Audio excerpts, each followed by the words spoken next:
Hey everybody, in this video I'm going to show you how to build full stack Node.js business applications running on top of a database using low code.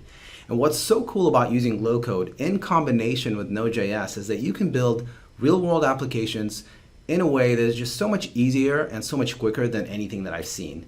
And that's because you don't have to dive into so many of the details like coding every single HTTP request or connecting to the database, setting up that web server. With low code, a lot of these concepts are just automatically built in and you just get down to working on the actual business logic within your application. So even if you're new to Node.js, whether you come from a PHP background or maybe you come from a Java background or maybe you've done JavaScript but it's been on the client side versus the server side, you can use these steps to build full-blown, full-stack applications in a very short period of time compared to the traditional way of building everything from the ground up. All right, so let's get started. We're going to go to profoundjs.com. We're going to select a new space, and then we're going to select the blank page template. There are other templates here that are a good starting point, but I like to start with the blank page so that we can learn all the basics. Next, let's give our application a name and a description. It shows us the URLs for the published application. We can close out of that. And now let's set up our database. There are several options for setting up a database. You can connect to some existing relational data such as MySQL, SQL Server, Oracle, or something similar. You can also import some sample data in the form of SQL or just as a spreadsheet.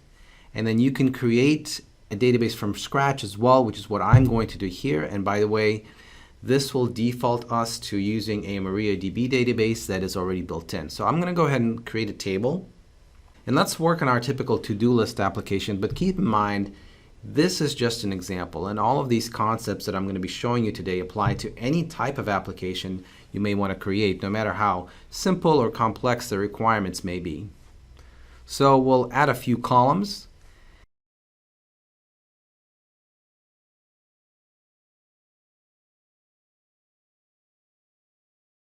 And now let's specify the primary key, and our table is created. Now once we have a table, there are a number of things we can do here within ProfoundJS. One of them, by the way, is to build a fully functional CRUD, create, read, update, delete application, just with one click. I'm going to leave that for another video because in this video, I want to show you what building an app from scratch actually looks like. So instead, I'm going to add a grid based on the table. So this grid here is just a starting point. It's completely customizable.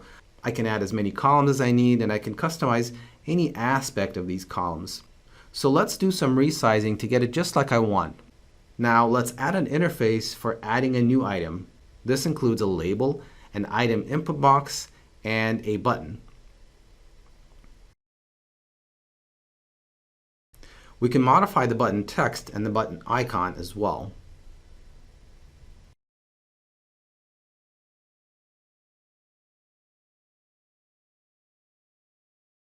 Before we proceed, let's give our screen a meaningful name.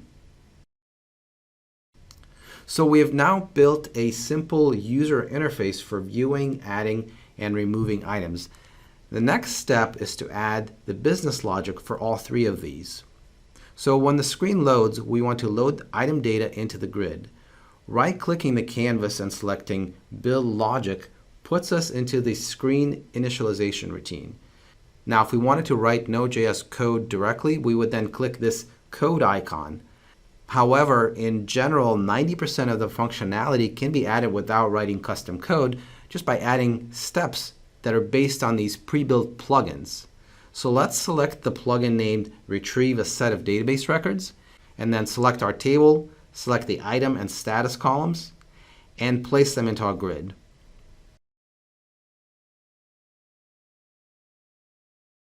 So we're done with loading items. Now let's work on the functionality to add a new item, which happens when this button is clicked. Select Insert Database Record, and then let's select our table, and we'll specify each column individually.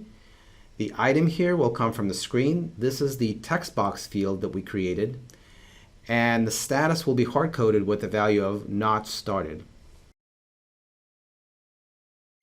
Okay, now let's put in the step to remove items. So we'll give the routine a meaningful name.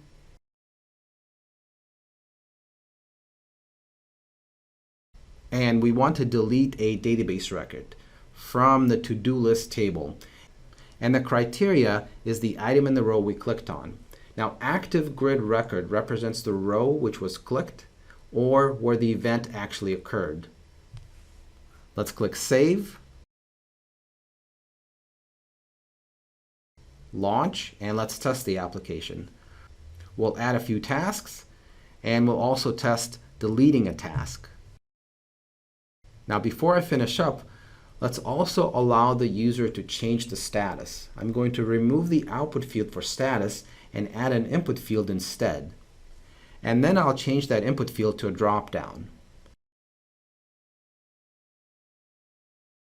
The drop-down choices will be Not Started, In Progress, and Completed. And when the drop-down changes, which is the onChange event, we will update the database directly.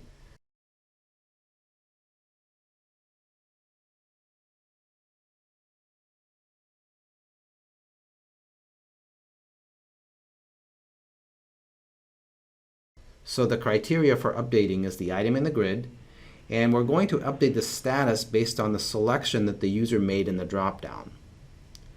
Now let's go ahead and test this out.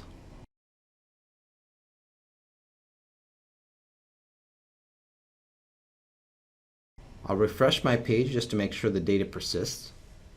It looks like it's working perfectly. One of the things I like about this is that as the list of items grows, I can export it to Excel, or I can sort the data or filter the data, so that functionality is actually built into this grid component. So the bottom line here is that I was able to create a database-driven application from scratch in about 5 or 6 minutes, whereas normally this would take hours or days to complete. If you want to follow this example or build a Node.js business application for your data and your business, or if you're just looking to learn about business application development and Node.js, you can get started on profoundjs.com. Once you're there, it's very quick and easy to sign up, create a new space, and start building applications.